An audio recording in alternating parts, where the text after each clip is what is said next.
आपके प्लेटफॉर्म से लोगों को बताऊं कि अरेस्ट वारंट भी निकले हुए हैं। ठीक है, लीव के बकायदा तौर पर ये अभी मैं यहाँ से मेरे पास एक था, ठीक है, उसमें मैंने सेव किया हुआ था। मैं देख के आपको बता देता हूँ किस डेट का अरेस्ट वारंट निकला हुआ। हाँ, मैं ये आप अपनी ठीक है, स्क्रीन पे यानी कि इकरा कंवल के हस्बैंड का। जी जी, मैं ठीक ये है। आपको दिखाता हूँ कि ये अरेस्ट वारंट जनाब निकले हैं। डेट इसके ऊपर शो हो रही है, ये 17/8/2025 के अगस्त के। अगस्त के 17/8/2025 को उन्होंने इनका जो अरेस्ट वारंट जो है वो निकाले हैं। मैं आपको भी शेयर कर ठीक है, मैं फिलहाल में अपना सवाल मेरा ये है, मैं ट्रायल की तरफ भी आऊंगा। 17 अगस्त का इसका अरेस्ट वारंट निकले, अभी तक गिरफ्तारी अमल में क्यों नहीं लाई जा सकी, क्या वजह क्या है? भाई वो भी आपको बता देते हैं।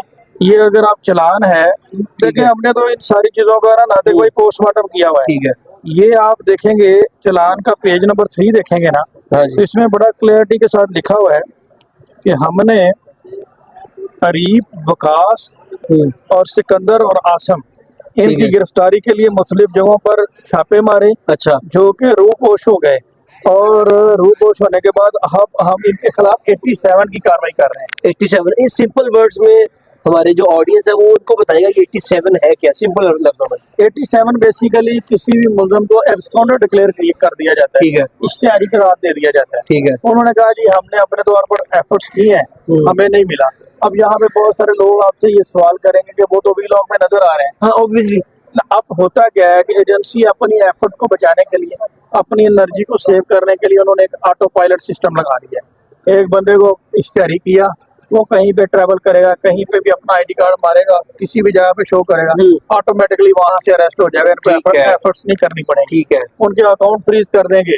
तो ये इन्होंने ओपनली, ये कोई मैं अपने पास से नहीं कह रहा, इस शख्स को किसी किस्म का है, आपको भी मैंने अरेस्ट वारंट दिखाया, बिल्कुल, और वो जाकर कोर्ट में इस बात को पेरूज कर सकता है। ठीक है, कि 17/8/2025 के वारंट निकले हैं, और उसके बाद अब उन्होंने इसको एब्सकॉन्डर डिक्लेयर कर रहे हैं। अच्छा, मेरा सवाल आपसे एक और है।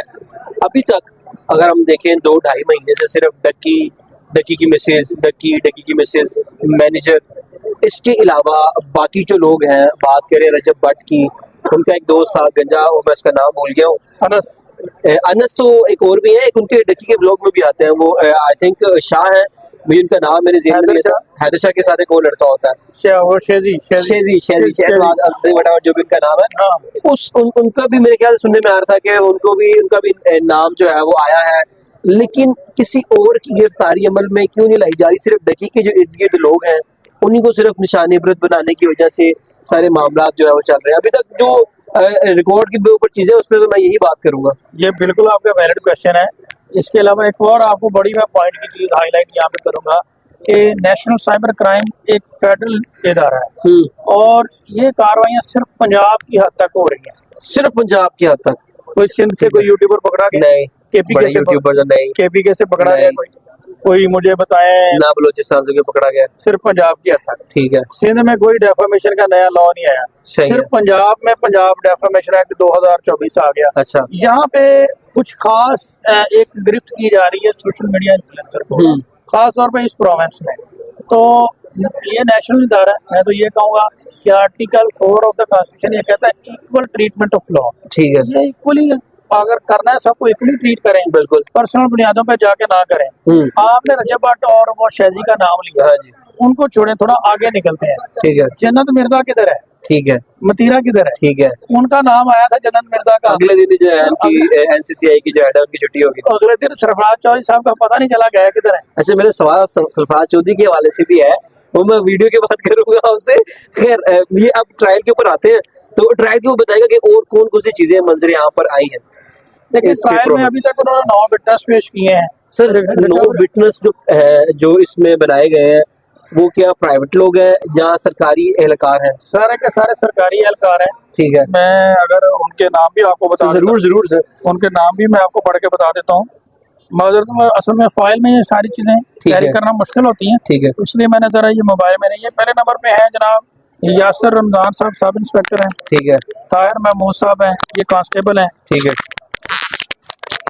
ठीक है, हाँ जी, ताहिर महमूद साहब कांस्टेबल हैं। फिर उसके बाद ताहिर महमूद साहब एक हेड कांस्टेबल हैं, उम्मे सलमा एक सब इंस्पेक्टर हैं, मोहम्मद इमरान है, ताहिर महमूद है, अली रजा है, उस्मा मुश्ताक है और मोहम्मद काशिफ। ये सारे के सारे 9 विटनेसेस हैं।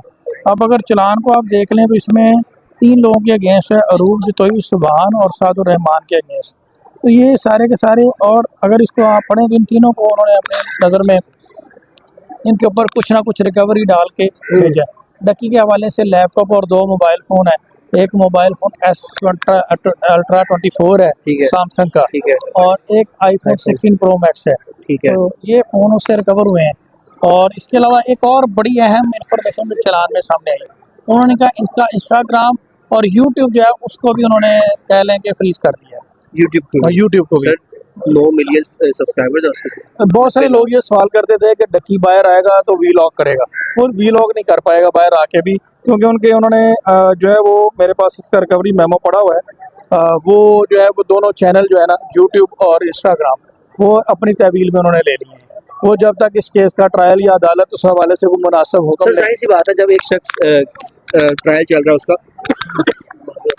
जब एक शख्स का ट्रायल चल रहा है, वो केस चल रहा है, जाहिर सी बात है उस पर बात तो नहीं करेगा। उसकी कोशिश ये होगी जब तक केस ठंडा हो जाता है, जो सारे मामला बेहतरी की तरफ चले जाते हैं, देन फिर मैं आगे जो है अपनी हमारी जो ऑडियंस है ना, वो बड़े इनोसेंट लोग हैं, जज्बात रखते हैं। उनका माइंड ये है कि डकी आएगा बाहर आते कहेगा हम लो जी, जो उनका एक मशहूर है, हाँ जी, और आते हेलो जी, वेलकम बैक, और जनाब व्लॉग शुरू कर देगा। ठीक है। लेकिन मैं उनको ये बता रहा हूँ कि ऐसा भी चांस नहीं है, क्योंकि एनसीसीए ने उनके इंस्टाग्राम और उनके जो यूट्यूब चैनल है वो अपनी तहवील में ले लिया और उसके लिए एक रिकवरी मेमो बना दिया। ठीक है। और फर्द मकबूज की उसकी बना के उसे कोर्ट में सरेंडर कर दिया। तो ठीक ये है। अब कोर्ट की मुनासिब अहकामात के बगैर मुमकिन नहीं है कि उनका सोशल मीडिया के ऊपर दोबारा नजर आना।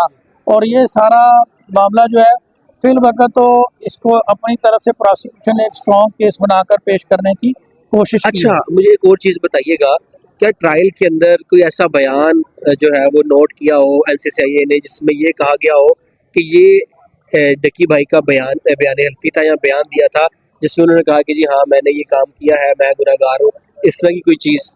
देखिए, इस तरह उन्होंने लिखा है कि उन्होंने कन्फेस किया है कि मैं ठीक है। प्रमोशन करता रहा हूँ। ठीक है। लेकिन आप भी कानून जानते हैं कि एक्स्ट्रा जुडिशल कन्फेशन की कोई वैल्यू नहीं है। ठीक है। स्टेटमेंट अंडर सेक्शन 161 अगर रिकॉर्ड कर भी ले, कन्फेशन बिफोर पुलिस या एजेंसी, एक्स्ट्रा जुडिशल कन्फेशन तो वही होता है ना जो अदालत के सामने हो। ठीक है। तो इस तरह के बयान चाहे एजेंसी लाख भी लिख ले, उसका कोई, यानी कि अगर वो अदालत में आके कहते हैं कि ये मुझसे जोर जबरदस्ती से ये बयान लिया गया, तो उस बयान की कोई वैल्यू है जो है जाती जो कानूनी हैसियत है वो नहीं रहेगी। इसका मैं आज आपको ना बड़ा आसान फार्मूला बता देता हूँ क्रिमिनल केसेस का। ठीक है। एक तो डायरेक्ट एविडेंस होना चाहिए, दूसरा बिल्कुल आसान सा फार्मूला है, जो बोले वो गुंडा खोले। मतलब मैंने एलिगेशन लगाया है तो मैंने प्रूव करना है। ठीक है। मैं नाते के कंडक्ट से नहीं प्रूव करूंगा कि नाते ने ये किया वो किया। ठीक है। अगर मैंने एलिगेशन लगाया, एलिगेशन एनसीसी ने लगाया है कि इसने प्रमोशन की है, प्रूव उन्होंने करना है, डकी ने नहीं कन्फेशन करना। Supreme Court of the Pakistan ये कहती है prosecution has to prove its case beyond any shadow of doubts. उन्होंने सारे डाउट्स क्लियर करने हैं, उन्होंने सारे डेंट्स क्लियर करे, उन्होंने अपना केस प्रूव करना है। ठीक है। और डकी के स्टेटमेंट का क्या करेंगे, उसको तो ठीक है। अदालत मानती नहीं है। वो जाकर वो कह देगा कि मुझसे under pressure during physical remand लिया गया है, तो ठीक। उसका आप क्या करेंगे? आपने उस स्टेटमेंट को कॉरोबोरेट करना होता है विद अदर एविडेंस। ठीक है। अगर उसके साथ कोई और मटेरियल है, कोई क्रिमिनल इंटेंशन है, अगर है। आप ऐसी कोई चीज कर सकते हैं तो फिर कोई बात मानी जा सकती। फॉर द टाइम भी लीगली तो ये केस यार बनता ही नहीं है, लेकिन ठीक है। अब जैसे तैसे इधर उधर से पकड़ के 400 सफ़ों की फाइल बना दी है एनसीसी। ठीक। अच्छा, और क्या क्या